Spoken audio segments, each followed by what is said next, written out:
This week's episode of the Good Dude Podcast is brought to you by Embrace Jiu-Jitsu, Hidden House Coffee, and Next Gen Peptides.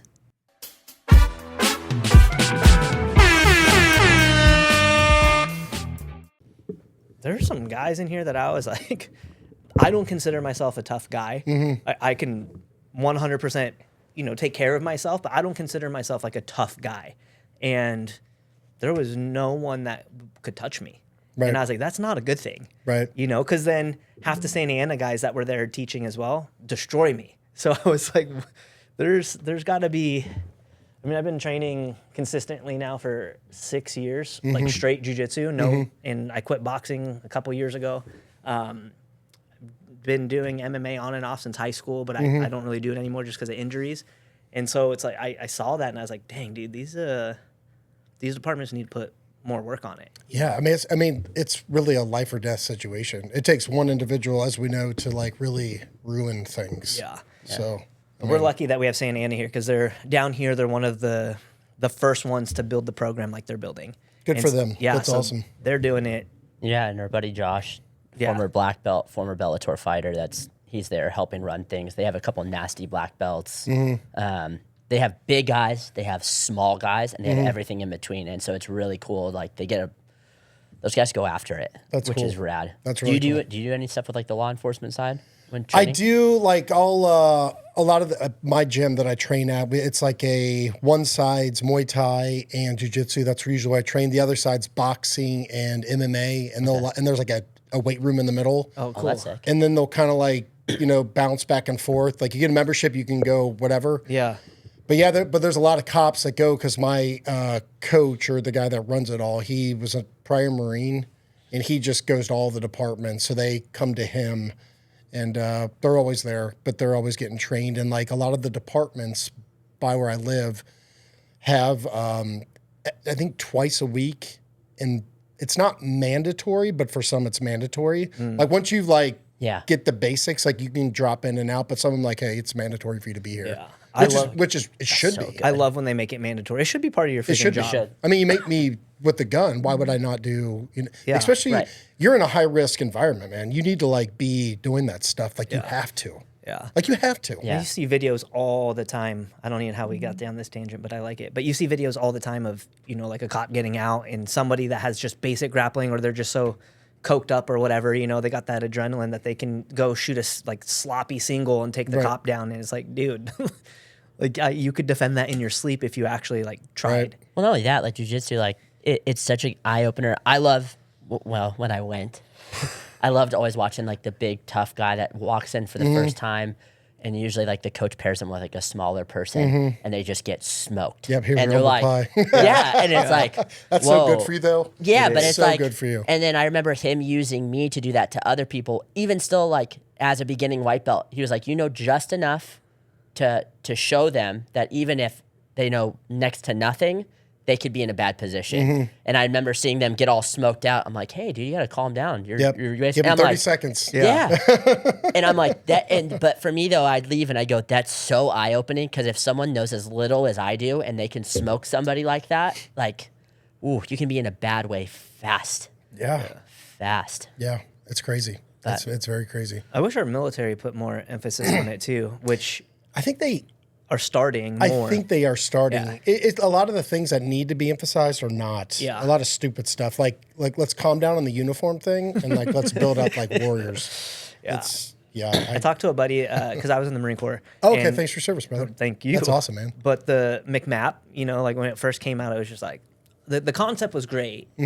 Well, I'm not familiar. Sorry. So it was the McMap is the Marine Corps martial arts program. Okay. But when I was when it was basically just getting started. And it was basics, right? Like basic grappling, striking. Now, is that the same thing as the combat CC? Is it CCI? No, so that's different. But to be a part of the combat instructors, you have to actually go through McMap as well. So McMaps, I don't know if you've ever noticed, Marines have different colored belts on that they wear with their camis. I have not noticed. Yeah, this. so there's that. there's a tan, which is everyone is a tan, right? You get it as basic, right? And then I think it was gray, green, I think brown, and then black. But Marines have different belts. I did not know. And because of that? Yeah, it's your I ranking did not in know that. McMap. Yeah. Yeah. That's pretty cool. Yeah. So, but to go through like different, to go through like NCO school and stuff like that, I think it was a minimum of like a green belt, which is equivalent to like a purple belt in jiu-jitsu. It's like their equivalent, but it's a mixture of everything. So the idea was great, but the concept of it, when I was in at least, was not. They needed to work it out, but I heard it's getting better. That's awesome. But also when I was at Camp Lejeune, there was one MMA gym in all of our area, and there just wasn't. It wasn't as popular back then. So now that it's becoming mainstream and everyone wants to be a UFC fighter, I feel like that's helping. But yeah. We always go to the extreme. It's just like, never mind, I don't want it to like, man, I've got to be like the next, whatever, or Conor McGregor, Right. Conor McGregor, when like, dude, just maintain, like, just get to the point where you can like, and I mean, if you like love it and then get on it, but like, dude, it's just like with shooting, like you should be able to like put a couple rounds in the bad guy, especially if you're carrying concealed, or for your house for home defense, like just be competent in that, and you don't have to go crazy and cut weight and do all this stuff and like go buy all the gear, like not that that's frowned upon, but I think we like, at least maybe this is just me. It's like nothing or it's like everything. Yeah. I think we got to like find that middle ground with so many things. Yeah. Well, it's like extremes, but no consistency is really what I see. And like we talked about it before too. Like when we've done personal ones, we're talking about goal setting, where people just go like, I'm gonna be whatever. Like they like start jiu-jitsu. I'm gonna be a black belt, and it's like, okay, well, why don't you just work on The white being belt consistent, first. or like, I'm gonna lose weight. I'm gonna lose 30 pounds in a week. And it's like, well, why don't you just worry about being consistently working out? And it's like people, like you said, get extreme. They set these like unrealistic, crazy goals. And then they get 2 months down the road and they realize like, I'm not, it's going to take a lot of work. I'm not going to be able to do that. And then you're just kind of like, you know, but There's anyway. your dieting right there. Like, dude, it's a lifestyle change. Yeah. Like, start eating healthy, man. Yeah.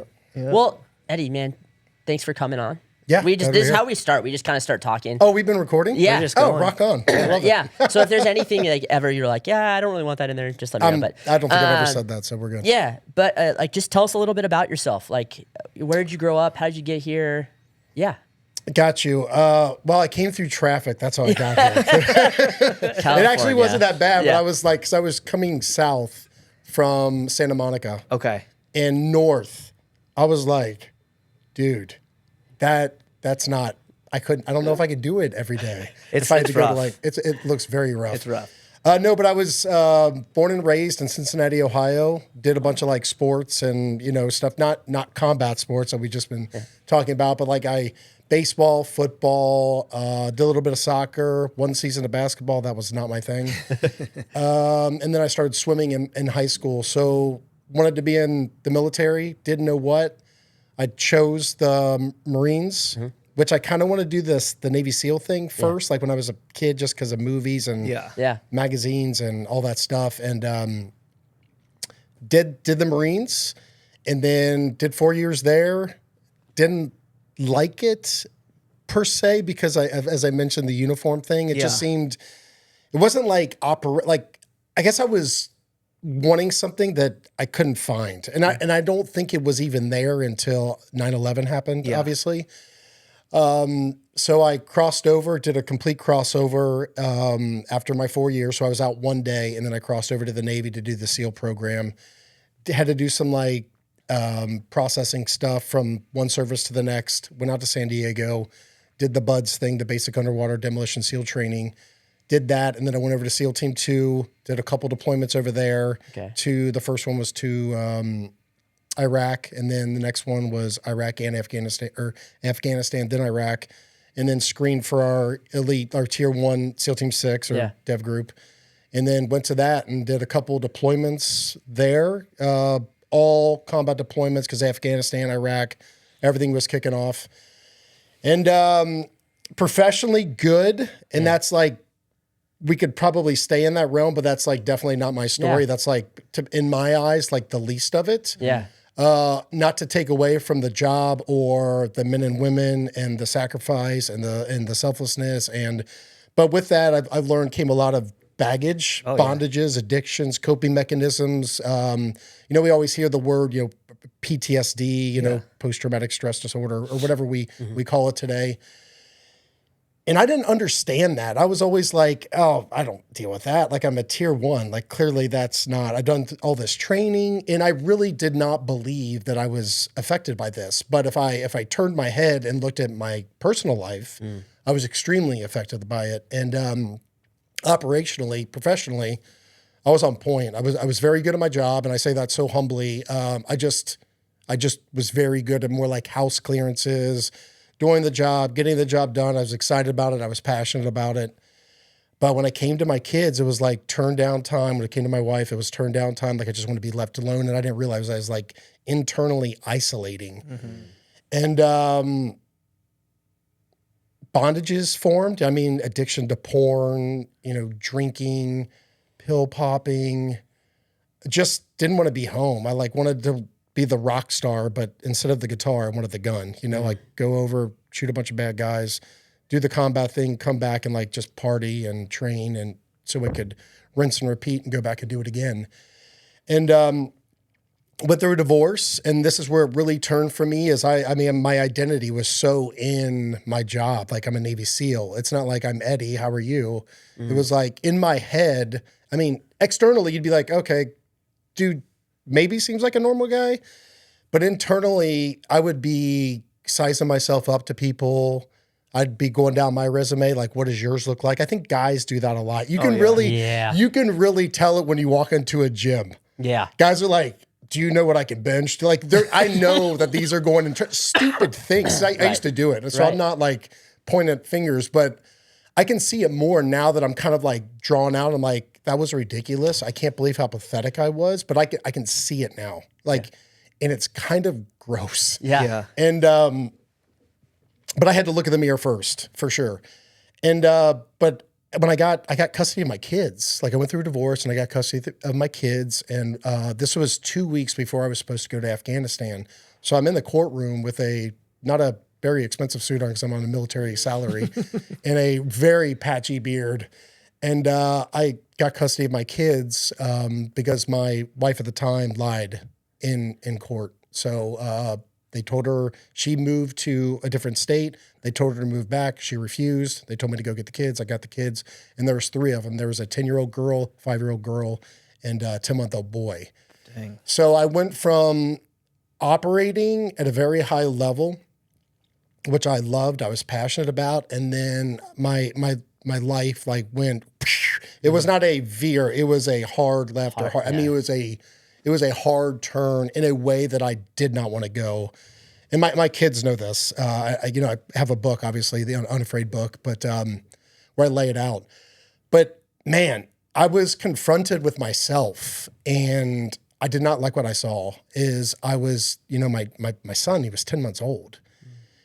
And I'm like, here, take care of this child and these 2 girls that are looking to their dad for guidance. And I was so checked out thus far in their life because of the military, because that was my priority. That was where my heart was. It was not at home. And man, dude, I it was the first time I was like, I suck. Mm. And that's not to say, Eddie, don't be hard on yourself. No, that's just the truth. I sucked. I was all about me. I was so focused on myself. And I was like, oh no, what do we do now? And it was really survival mode for me. Like, they always teach you, like, in the military, like, have a little survival, like your third line, second line, first line gear, like, keep your necessities on you in case you lose, like, your vest or your pack. And I'm like, what do I do? Like, I'm seriously survival mode. Like, I can't kill these kids or myself, like putting a gun in my head.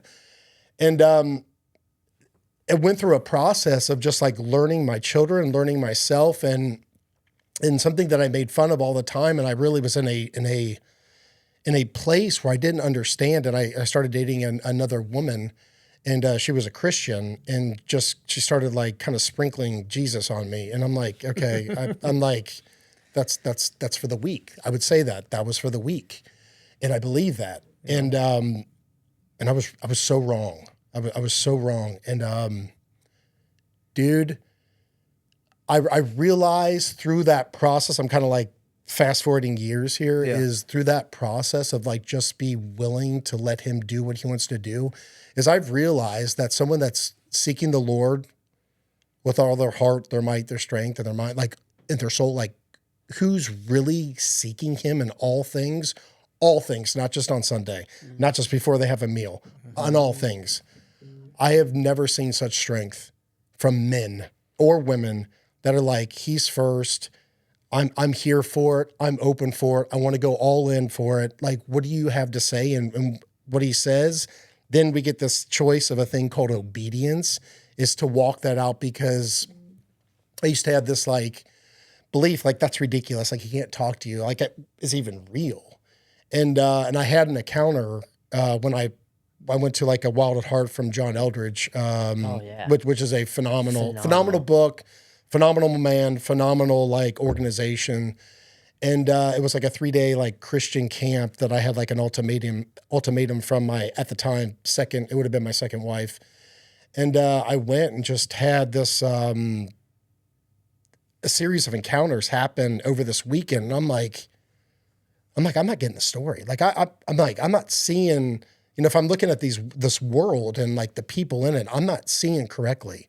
I started to realize that I'm not seeing correctly.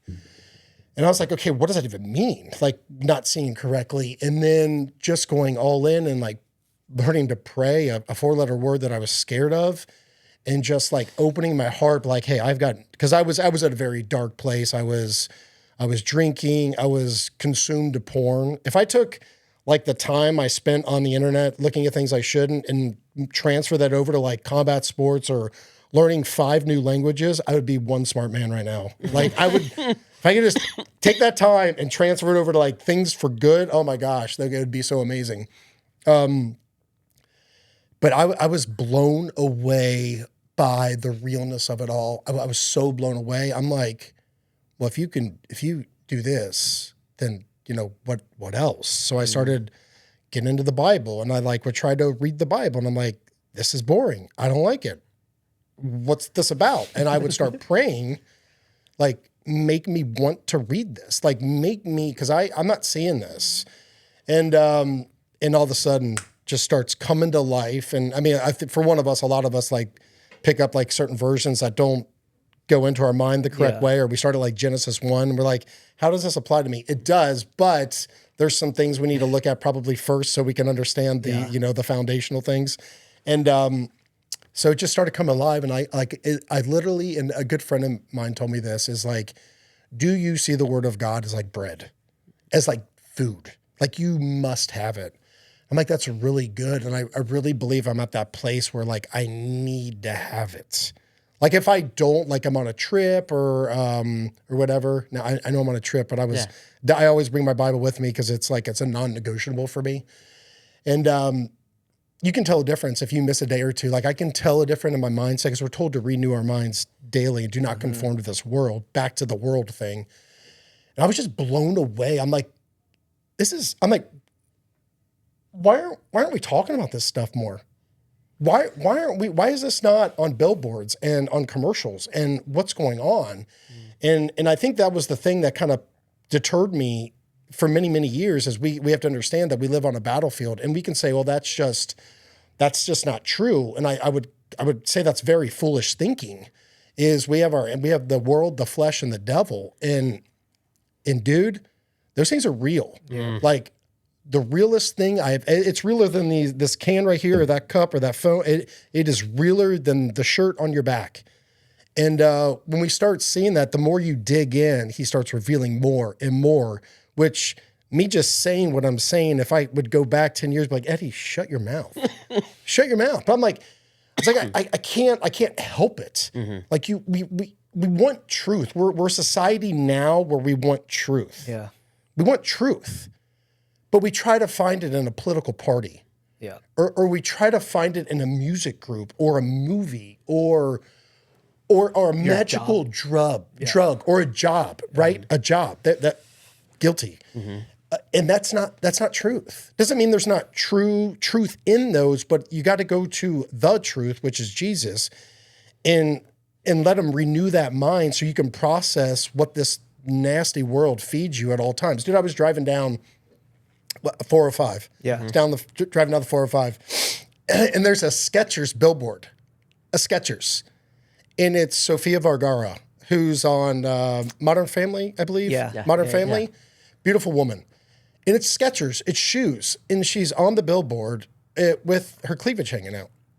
And that's our world. I'm not like shaming Sophia, but I'm shaming our society. It's like we do that. It's around every corner.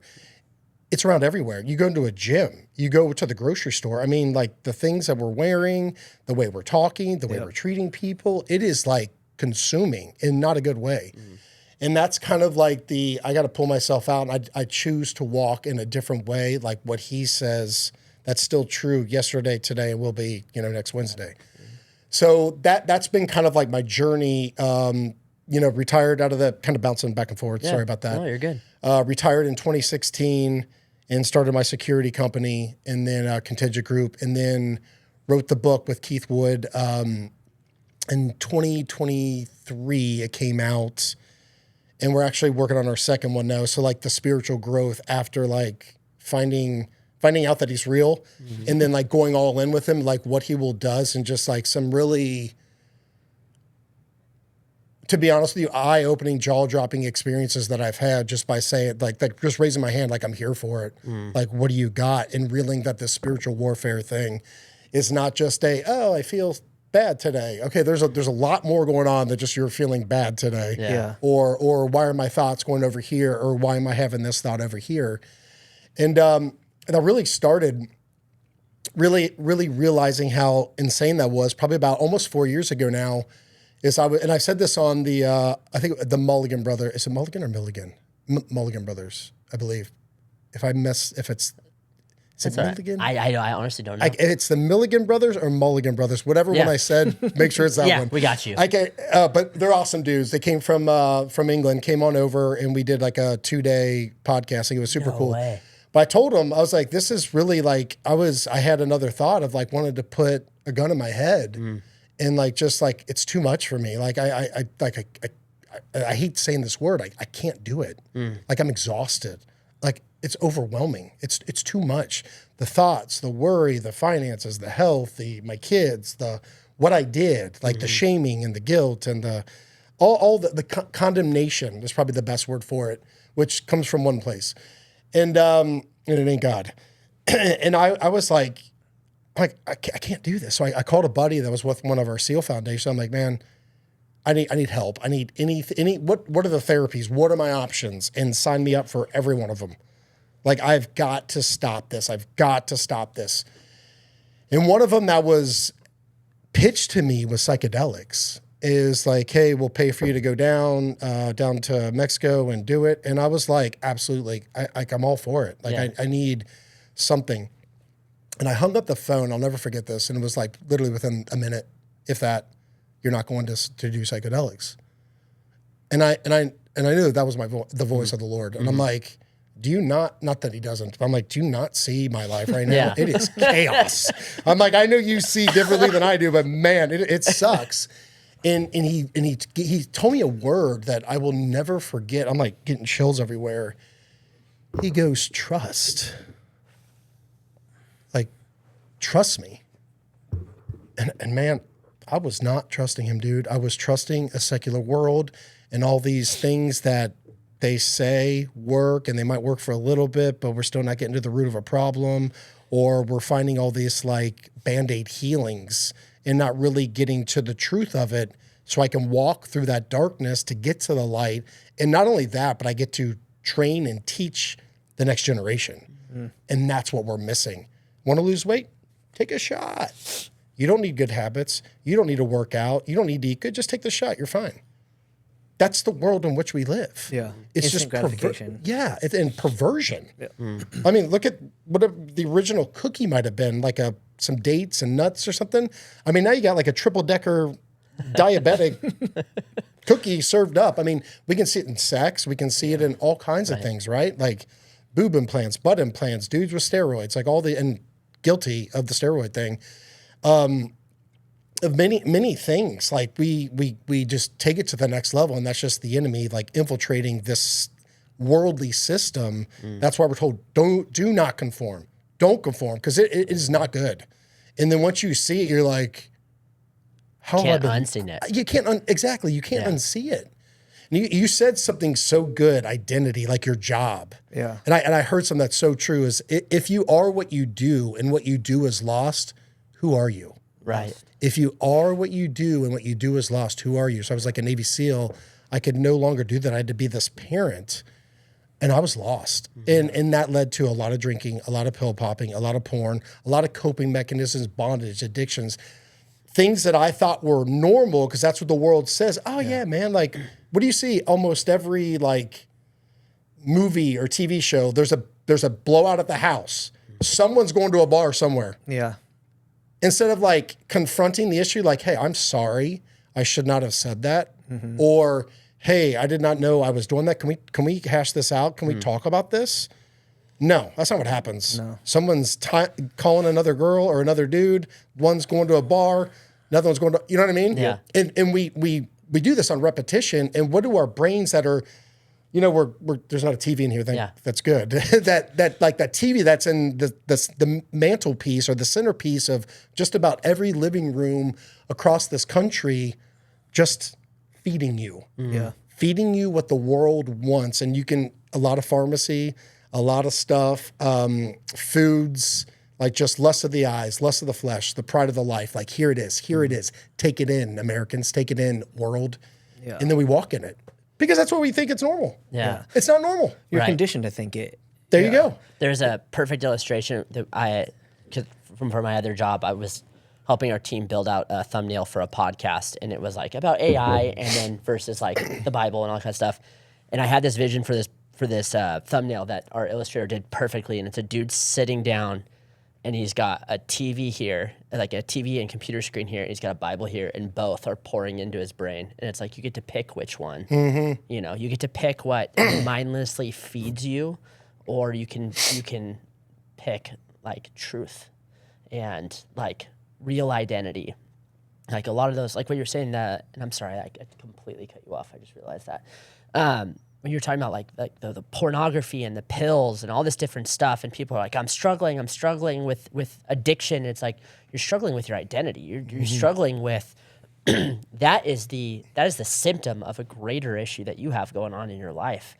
And I forgot even where I was going with that. There's so many things that you just said that like I'd love to touch on. But yeah, it when you lose, like I love that. What did you just say? If you are what you do And what you do lose is it, lost. yeah, Who who are are you? you? Oof. That's hard. Because That's a a lot punch of in us the are like, face. we're the degree on the wall. Yeah. You know, we're the number on our back. We're the badge on our chest. And you can really see it in like certain jobs, or like you can even see it in the jiu-jitsu community. I talked to my my buddy that, you know, trains me a lot. And I'm like, you can see it in the belt system. Oh, for sure. I'm a purple belt. Yeah. I thought your name was Roger. Like, but you can see it. You can see it in the fighting. I mean, you can see it in just about everywhere. And we do it really by default. Yeah. You know, and it's not that we shouldn't take pride in accomplishments, and that's not what it is, but that's still not who you are. Yeah. I take out your knee, you're not really a great, you know, purple belt anymore. Who are you? Your heart. Who are you? Your core? What are your morals? What are your ethics? What do you teach in the next generation? How do you speak to other? Like, that's what we really need to be engaging in. Yeah. But it's not cool. And it's not tough. Right. And we've all gone through that's, it. That's what I think it is. Yeah. What it is when you know strength, true Right. strength, inner There you go. strength. Yeah. That's it right there. True strength. But most we don't of us know it. don't know that. No. And I wanted to go back to you in military time because obviously I'm very passionate about military guys. I dealt with PTSD, but I didn't think I did. Same what you said. I was like, nah, I'm good. You know, I looked Very at common. Jordan over there or Johnny over there, and I'm like, no, dude, that guy's crazy. You know, he's already on the pills. He's already on the drugs. He divorced his wife. That guy's nuts. Like, I'm still chilling. Like, I started my business. I did all these things, and I had that moment where you're like, oh, I'm good. You know, I didn't want to go to the VA. I didn't go to the VA to like do your whole. Do you know my life? Because you sound like my life. Yeah, right. No, to be honest with you, and I don't mean this in a bad way. I had no idea who you were. and when Jordan like told me who he booked, I was like, I don't know who he is. I'm very turned off by, I'm not saying you as a whole, I feel like you're going to agree with what I'm about to say, but I'm very turned off by military guys using their military experience for like fame. And I'm all for you sharing it because I think it's important, and the platform you now have Correct. is powerful, right? Mm-hmm. But using sex to sell coffee, like, come on. I agree with you. There's a bunch of things that I'm just like, I get so turned off by those stories that I don't even look at it anymore. But anyways, I wanted to go back to the PTSD thing and vets being able to try to figure it out, because one of the biggest issues that we have with PTSD, obviously it's changing now, that the military is changing, the world's changing, but we justify. So the justification process of like, oh, I'm okay because I'm only drinking when we go out. Mm-hmm. And then, slowly, like you were just saying, that's just a symptom, right? Like the drinking when I go out was, oh, it's normal. Like I missed college years, so now I'm making up for it. Or I was with the same girl for almost 6 years. We were supposed to get married, and now we're not. So now I can go, wreak havoc and destroy all these girls' lives and, just leave a trail of destruction.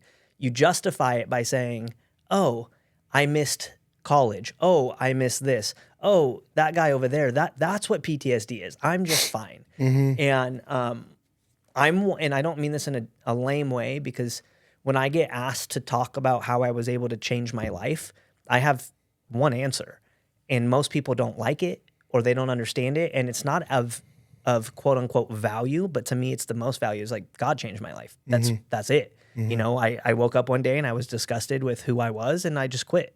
I quit drinking. I quit going out, quit hooking up with girls. That was it. It wasn't like I went to these programs. I just quit and I went back to my faith because I grew up as a Christian. Mm-hmm. And I never stopped going to church through those days, which, some people would argue me that I was wrong, but I think that I was exactly where I was supposed to be. Mm-hmm. Like I don't even know how I got to church half the time because I was drunk the night before. Mm-hmm. And, so God changed my life. And I allowed him to change my life in a way of wanting and receiving and needing. But the question I wanted to ask you is, like, you started to look through all these different options on how to get better. Like, what ended up changing you? It was the one, finding myself again to just take the barrel of a 9mm and put it in my eye socket. But it was really just that one word, him saying to me, just trust me. Like, you don't need all these things, which I really believed I did, because I've heard good things. Yeah. Like, this works, this works, this works. So I'm like, I want some of that. And he's like, trust me. Like, trust me. And I was like, okay, I will trust you. And I did. And I'm telling you, kind of like what you just said, that's, I'm like, do you know my life? Is like, within that moment, I was standing in the middle of my garage, and it was like this, like, something came off me. And I'm like, I'm done drinking. And I texted my wife. I was like, babe, I'm done drinking. And she really only drank because I did. And she comes out like red-faced, crying. And I didn't know at that exact moment she was in our bedroom, in our closet, face down, praying that like we'd get some kind of relief. And I was like, I want to get rid of all the alcohol, everything. And she's like, get on it. So I Let's go. got rid of all of it, and it'll be 4 years this August. I haven't had a sip. And it's not, here's the thing. Here's what still blows my mind. Cause I've muscled through like 10 months of sobriety, 6 months of sobriety. Like, I'm just not gonna, cause I can see the chaos that comes with it. And I'm not saying everyone stop drinking. If it's bad for you, you know it, and you like need to seek that out. Like, everyone, like, I'm not, like, I don't have a problem with like not working out. Like, some people really struggle to go work out. Like, I don't have a struggle with it. I have a struggle with chocolate cake. So I gotta, like, every time dessert rolls around, I'm like, gotta, like, stand firm. But that was my thing. It's like, hey, drinking was not good for me, and the Lord wanted to use me, which I'm realizing is wanted to use me for certain things, and that needed to go. So I said, okay. And I'm like, I can't do this alone. Like, I need you to take it from me. And dude, he's taken it. Like, I don't even want a sip. Like, I don't like, oh, shame on the drinkers or who. Yeah. I just like, that's not for me. Like, I don't want any part of it. I can be around it. It doesn't affect me.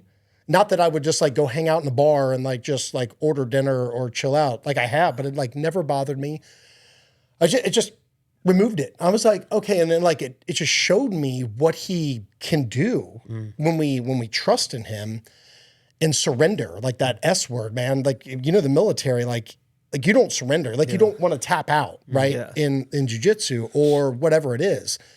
And that S word is very scary. It's almost like don't go near it. Like we don't surrender, like you're taking my life, but that's exactly what we got to be doing. It's not a sacrifice, it's a surrender. And I was like, okay, what else can we do? Cause I'm like, I got a list. I got a list of things that I know I should not be doing if I'm trying to like walk with you. And he just started plucking him, like no masturbation, no porn, like just no, like the cussing was removed. How I treated my wife was removed. How I was like viewing my children and understanding what love was. Because I know that might sound weird to dudes, but I was like, I don't think I know what love is. I got like Eddie's version of love, but I'm pretty sure that's not the correct version because it's conditional. Yeah. Yeah. You're good to me, we're good. Yeah. You're not, we're not. And I was like, that's not okay. Like if I'm truly like trying to willingly be more Christ-like, because I mean, that is what a Christian is like, what do you say about this? What do you say about this? What do you say about this? I'm like, I'm missing the mark on this. I'm like, I need some serious guidance. And I started just praying for it. And like, I just got had some amazing dreams and some insane visions, which I know sounds weird, but it is all biblical and it says it today.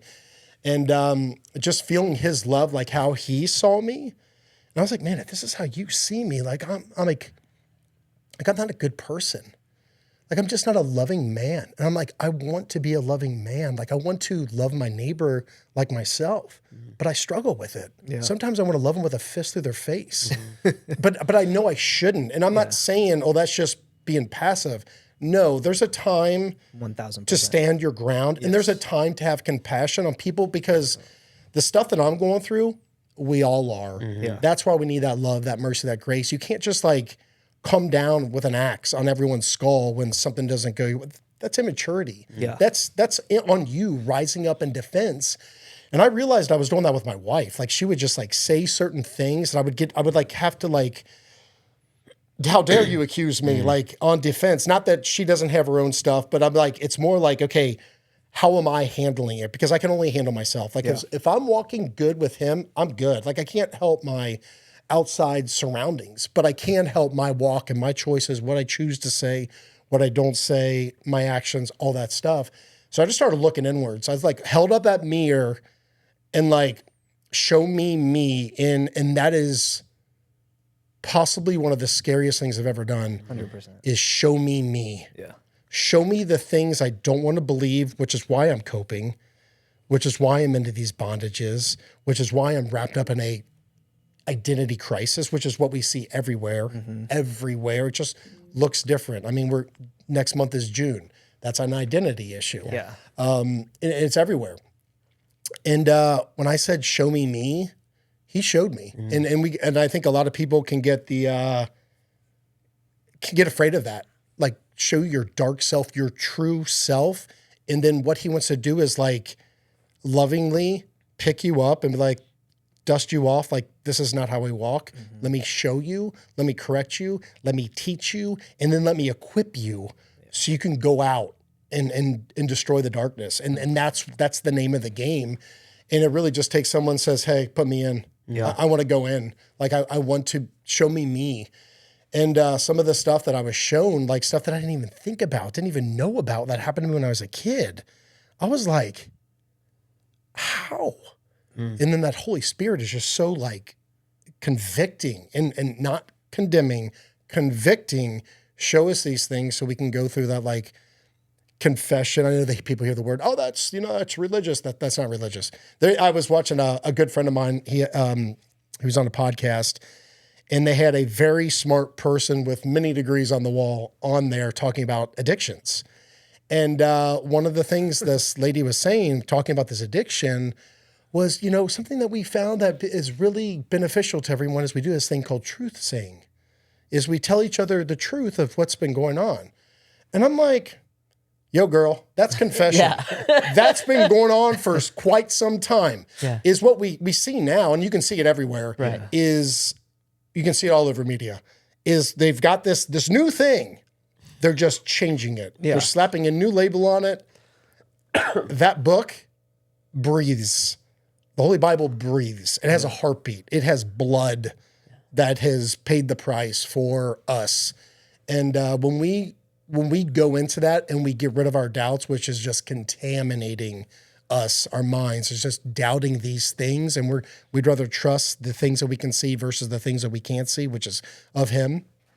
And we're missing it. And man, just it was so beautiful just to see His awesome, like show His love. And then I was able to like, not that it was like a snap. I wish it was the old hit the old easy button, but working through that process of like, man, I messed that up. Please forgive me. I'm so sorry. I'm so sorry. Like that was not okay for me to lose my cool. And then the times where you don't lose your cool and you just hear from the Lord, well done. Yeah. Well done. And then, that person comes and apologizes. If they don't, it doesn't matter. Right. Yeah. You're accountable to Him. That's what we're missing. It's like we always got these like, what do they call it? Where you, not assumptions, but you expect expectations. Yeah. Thank you. Gosh, expectations. Like we all have these expectations. Right. Like I'm going to say this, so I expect you to say this. So when they don't say this or they don't act this way, what happens?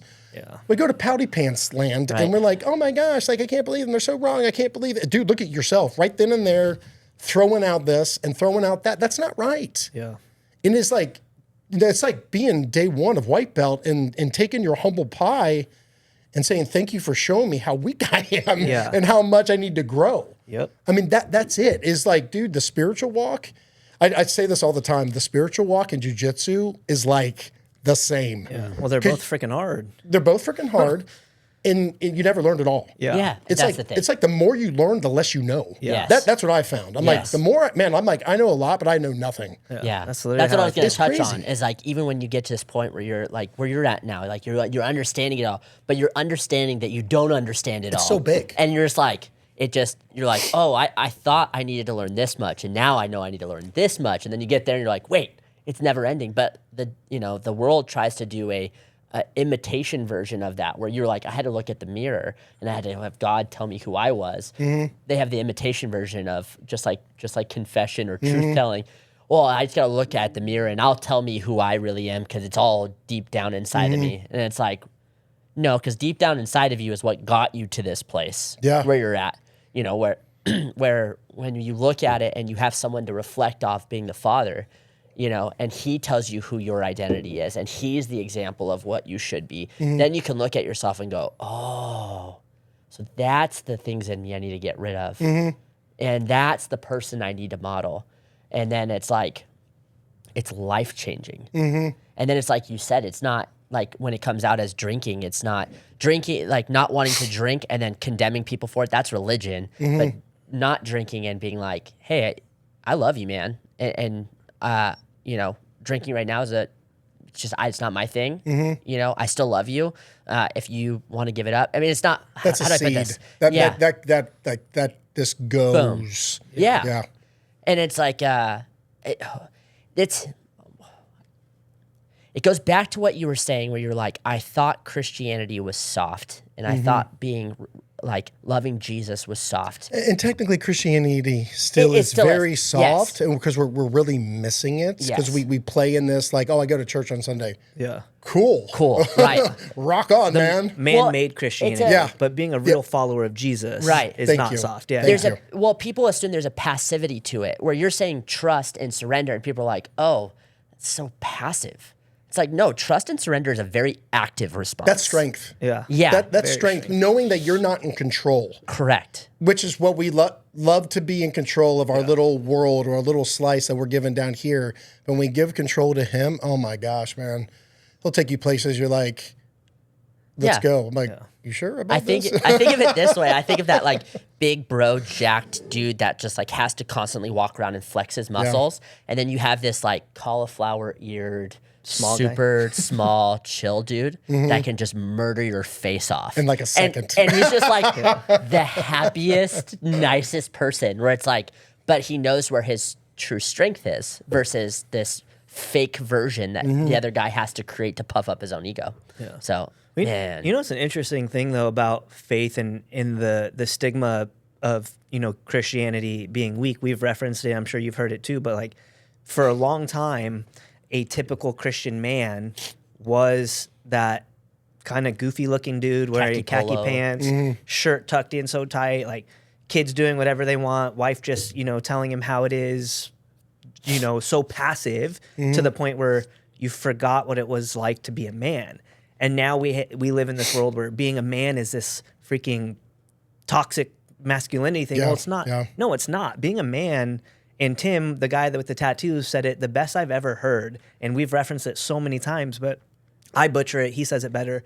But he basically said, being like a strong man, a true man, is knowing how to basically act in every situation when the situation calls for it. Meet the moment what the moment needs most. Yeah. So, I think you say that, and it's taking me back to the Beatitudes, being meek. Yeah. I remember hearing meek. I'm like, that sounds too much like weak. Yeah. But biblically speaking, what it means is strength under control. Or if we go to like the fruits of the Spirit, self-control. Yeah. Right? Faith, love, kindness, self-control. Strength under control. Like, I can pounce, but I'm resisting. I'm not going to, unless I must, to protect like my family based from physical harm, whatever it may be. But that meekness, strength under control, that is so powerful, dude. Yeah. If you can control I saw this. I think we posted it actually. If a dude can control his mouth, his stomach, and his private parts, you will have like 99% of your problems are gone. that's pretty accurate, though. It's really accurate. Yeah. Yeah. Like, because like we're thinking like, what else? I Maybe know, I'm like, it's not my right foot. No, that's it. If you can control like those three things, many of your problems would go away, because a lot of it comes from like what we speak, maybe what we're eating, like our stomach, and then obviously, the internet, places we shouldn't be going, stuff like that. So I heard Joby Martin, Pastor Joby Martin. I love listening to him today. They were talking about deconstructing faith, and he was like, there was this really this really mild mannered pastor, but like people would be like, oh, I'm deconstructing my faith, and he goes, oh, who did you start sleeping with? And they're like, what? And he goes, he's like, I'm not saying that it happens 100% of the time, but I've yet to meet a situation where that's wrong, where it's like they start deconstructing their faith because they don't like what the Bible has to say about that ahead of time. Yeah. And they're like, well, we could do that all day long. That's what we the can do Lord it does. everything. Yeah. Well, this means this. Can you see it? Like, okay.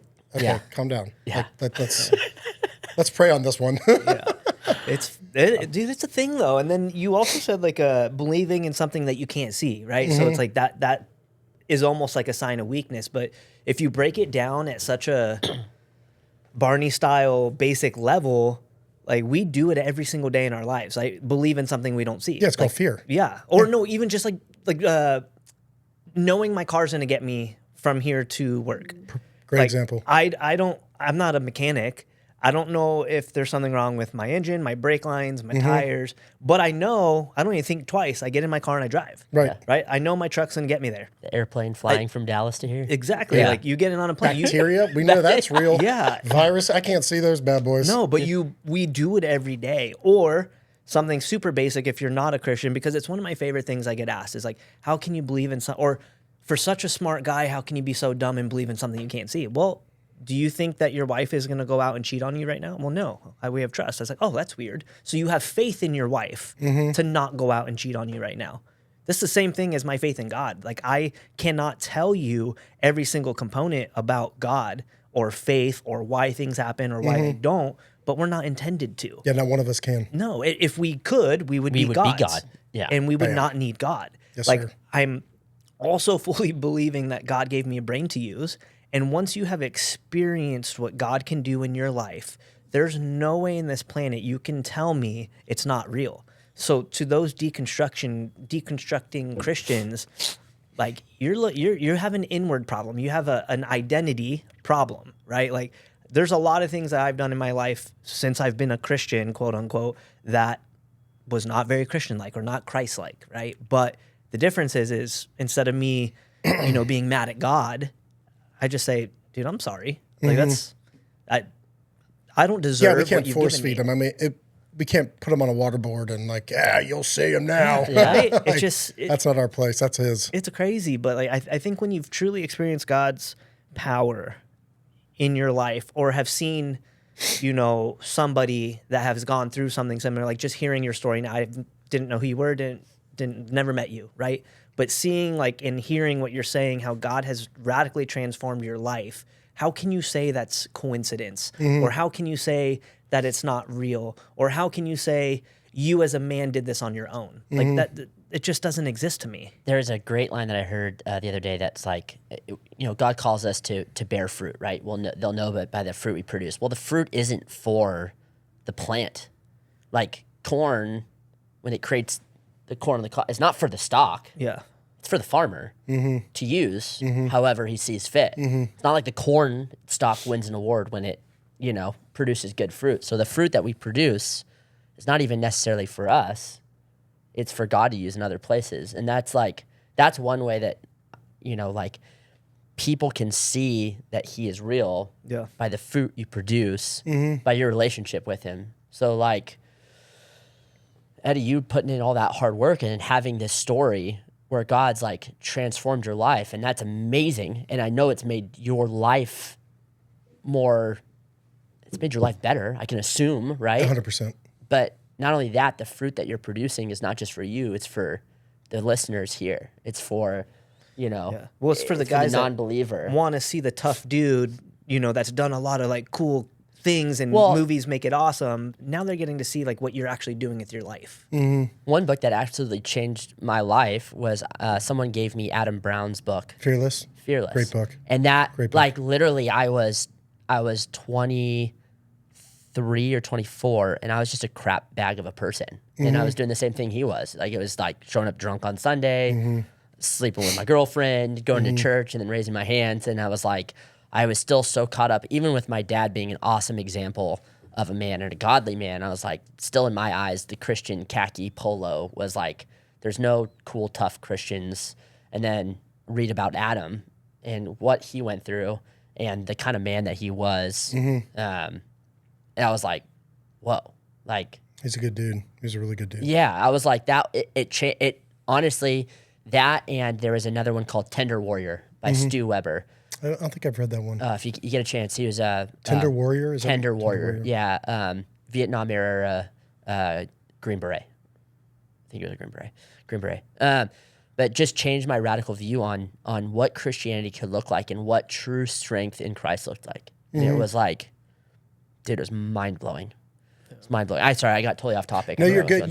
You mentioned something earlier, and then reminded me of a story that I kind of want to share. Yeah. You said something like you were talking about the Holy Spirit, like being shown certain things, like getting, and then you were just talking about like how to know He's real and stuff like that. And when I was going through this process of like, I call it like taking the trash out, like guys that I like try to mentor, lead, like, hey, what do you do? Like, okay, start taking out the trash, like.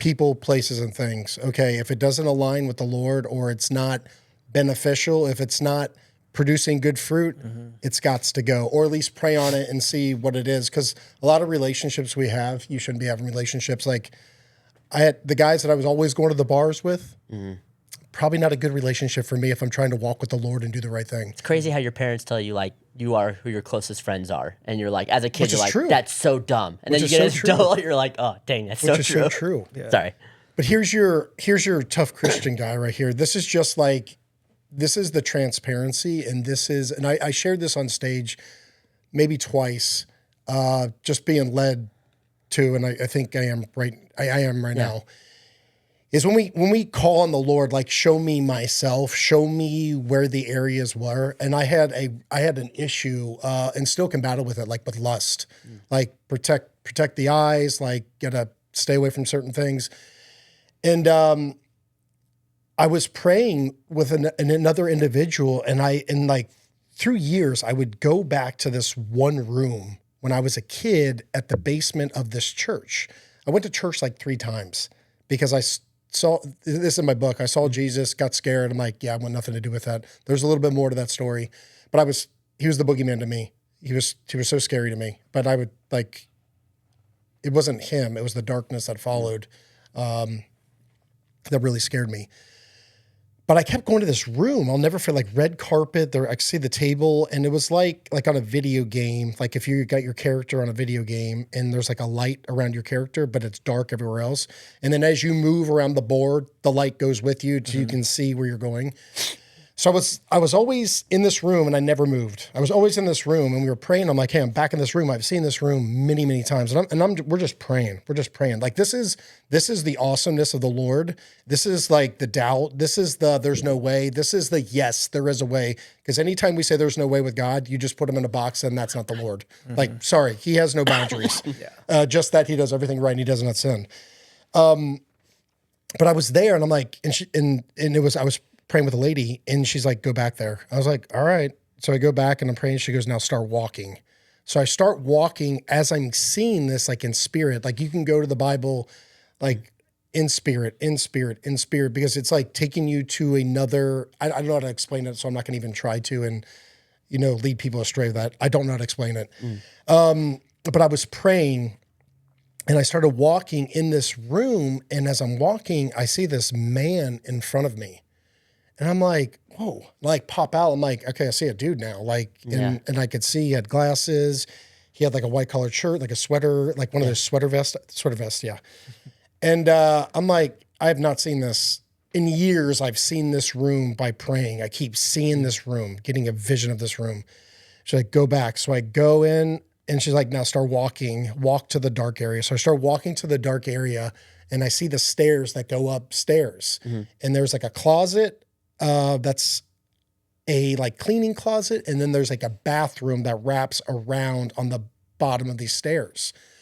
So I like come out again. I'm like, okay, I'm seeing this. She's like, all right, go back. So I go back into this bathroom, and when I finally get to where I'm seeing again, I'm literally looking up at this dude that I just saw, but there is no sweater vest, there is no glasses. It's just the guy in a white tank top, like I always call it a wife beater. I don't think that's the most politically correct. Yeah.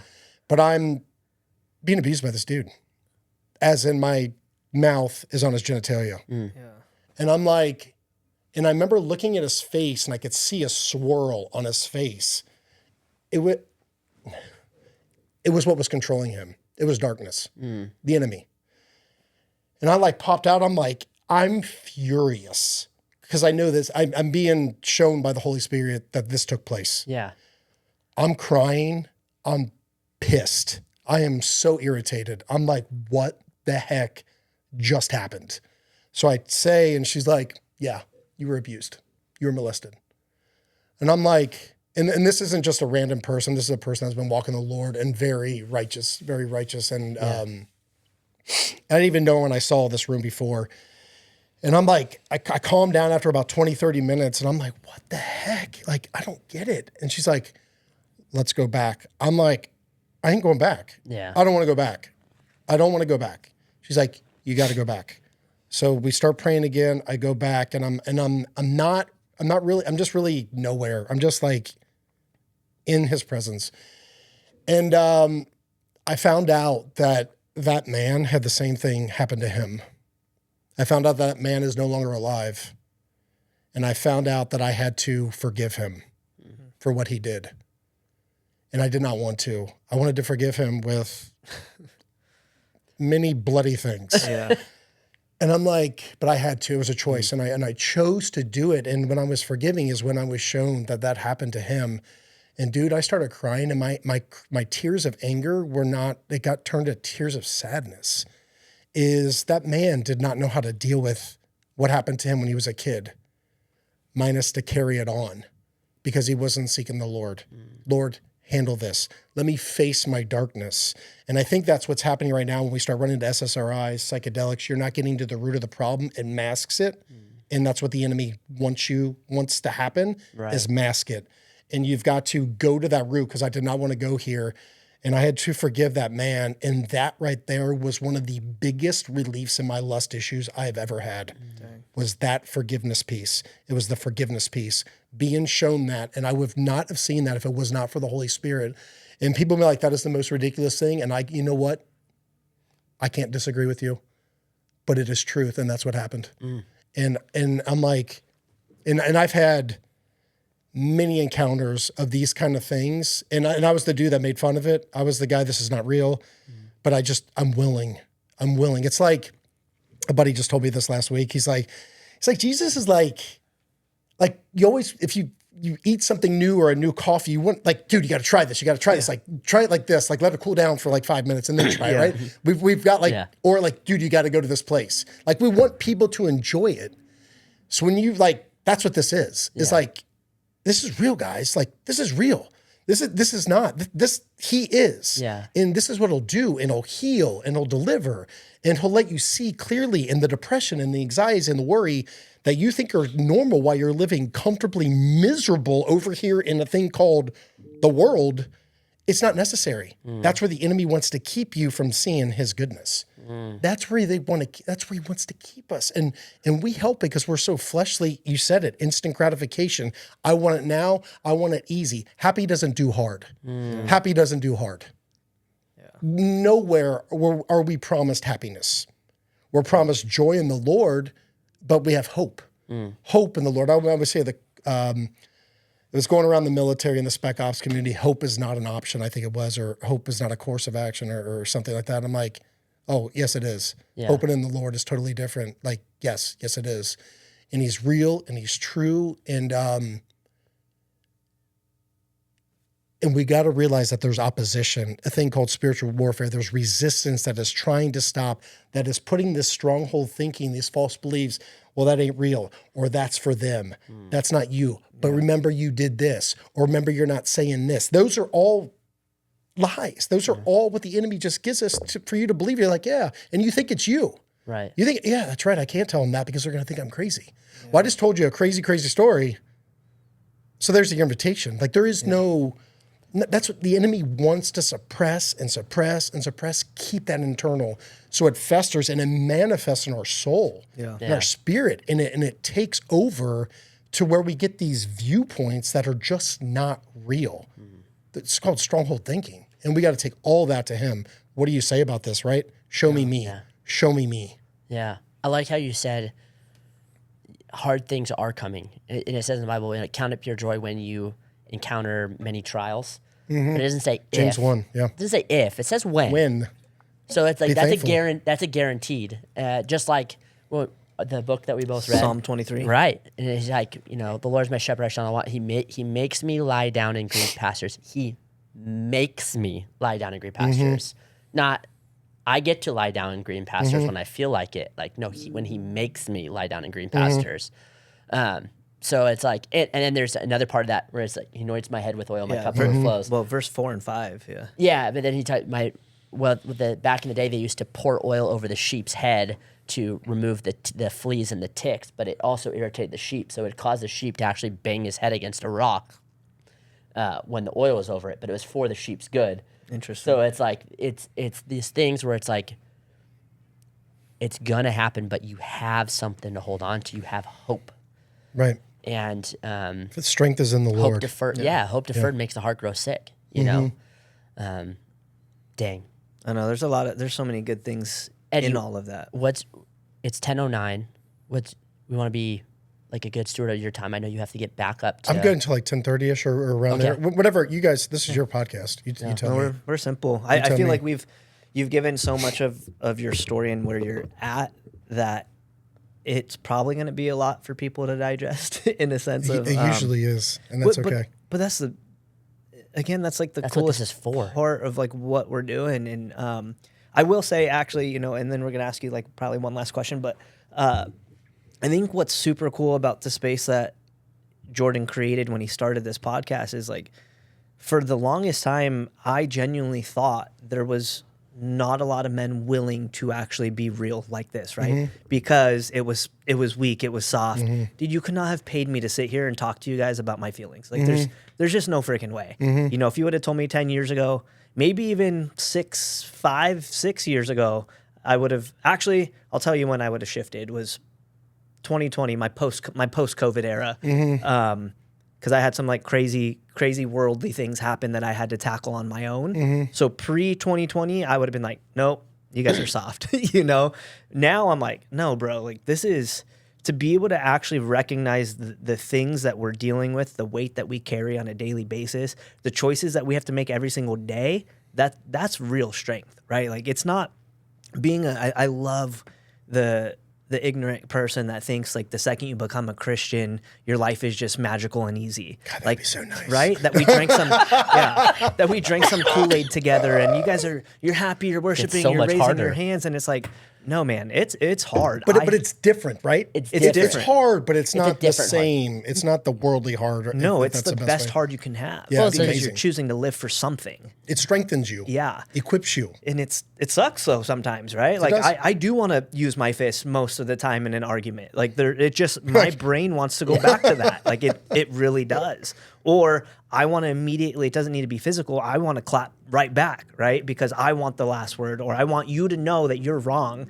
So I need to get that out versus like, sometimes it's better to just take the quote unquote L in the moment so they can see that there's something different. Yeah. Is that an L though? Like strength and No, it's a keeping win your for mouth you. shut? Yeah. Oh God. Yeah. Yeah, okay. but in like the moment to Yeah. the person, it's like, oh, I won that. And it's like, hey, you got it. It's you know? not about winning or losing. It's about finding truth and walking that out. Yeah. That's the beautiful thing. But that's what we're learning as men. It's like that poem, that Choose Your Hard. Like eating healthy is hard, but eating unhealthy is hard.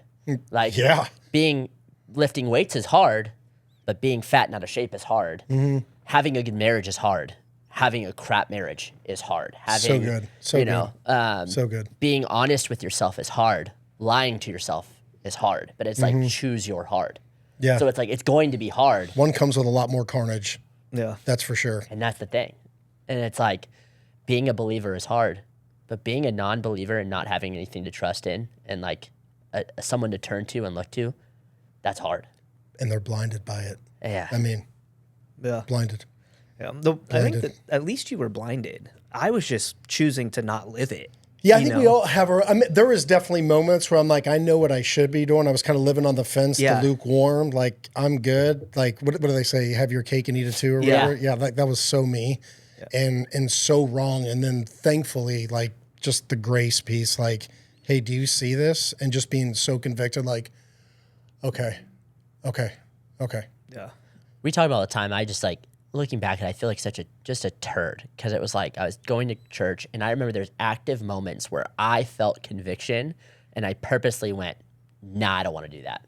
And then I would turn around 5 minutes later and go, well, I'm here. At least I have, at least I have God, and He doesn't. And I'm like, wow, It's that justification. yeah, like just what called a it. what of a turd of a human I was, and I look back on those and I cherish those moments now because it made me the man who I am now, and it gives me something that I can speak into other people, like a layer that I wouldn't have been able to speak in otherwise to someone if I didn't go through that. So I'm grateful for it, but I'm just like, man, what a just crap.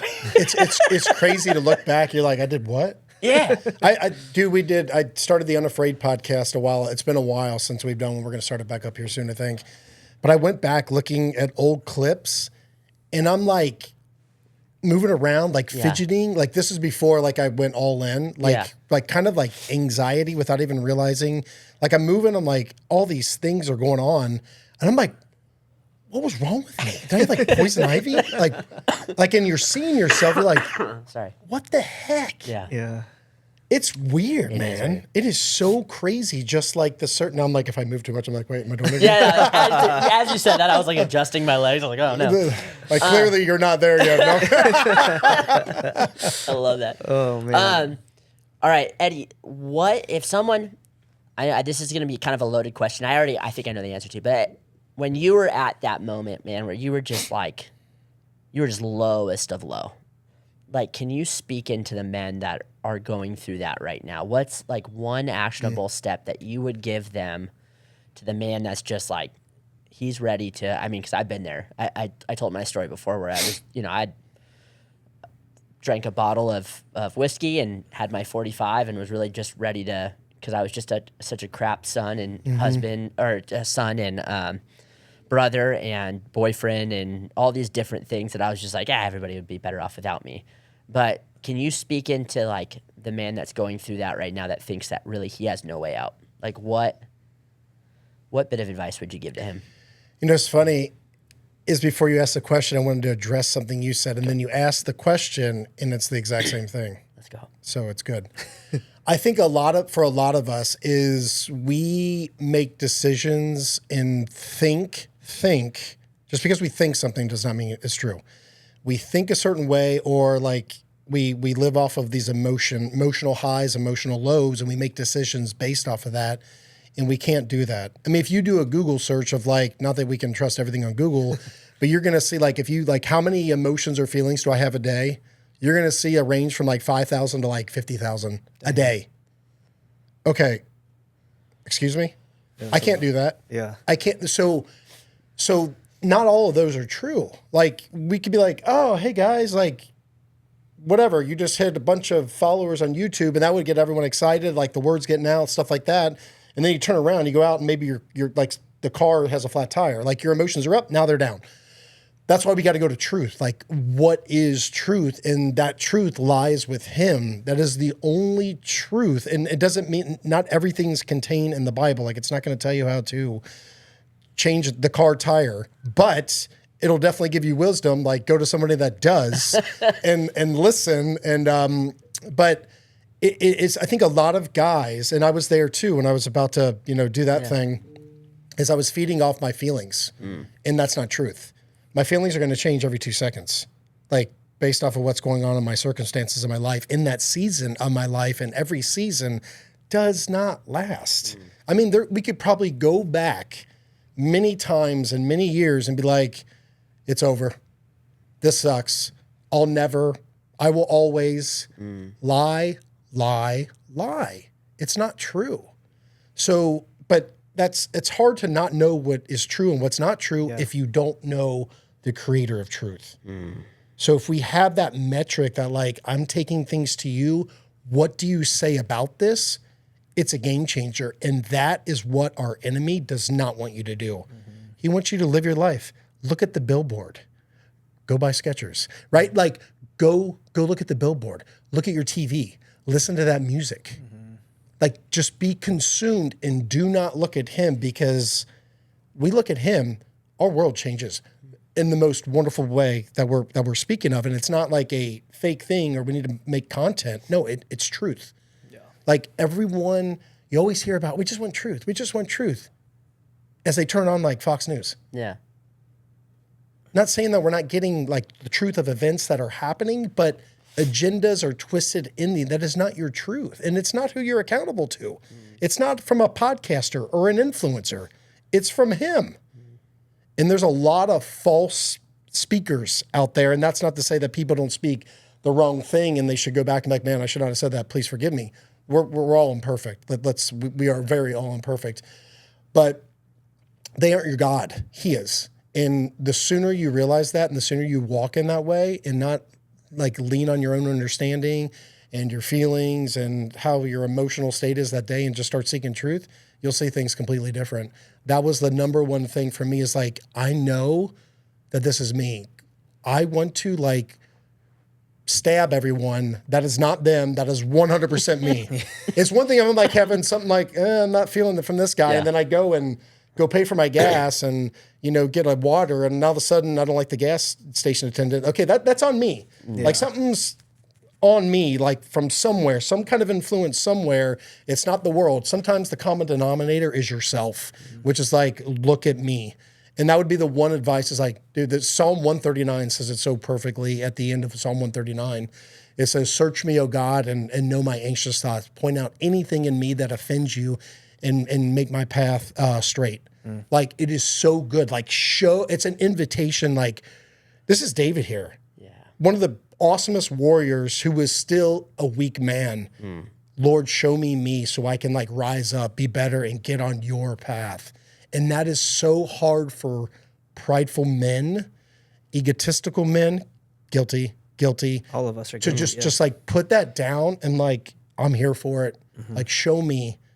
And what we realize is strength isn't in your muscles. It's not in your tattoos. It's not in your diploma. It's not in your job title. The strength is in him. Yeah. And you go to Psalm 91, since we're on the Psalms, right? Is like, that's like one of the best like protectors, like Psalms, like he'll protect you from all these things. But if you go back to Psalm 91:1, the first verse, for those who dwell in the Lord, for those who live in the Lord. So it's not for everyone.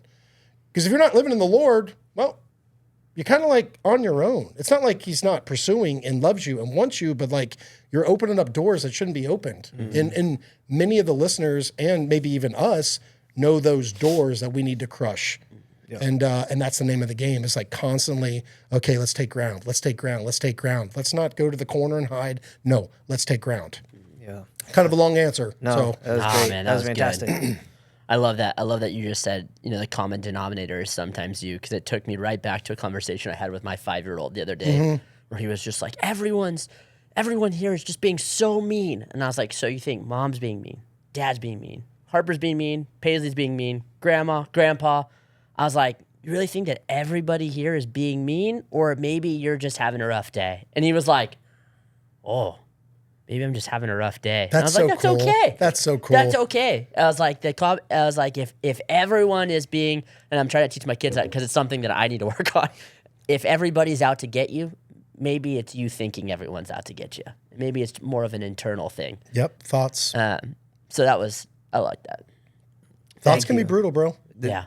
They can be literally paralyzing. Yeah. This is what I call my shameless plug time. If someone's trying to find you, like podcast, book, if they want you to come speak, where do they find you? Unafraid.org or unafraid.shop are the best places. You can find both from different ones, but we're on Instagram, Facebook, so Eddie.Penney, Penney.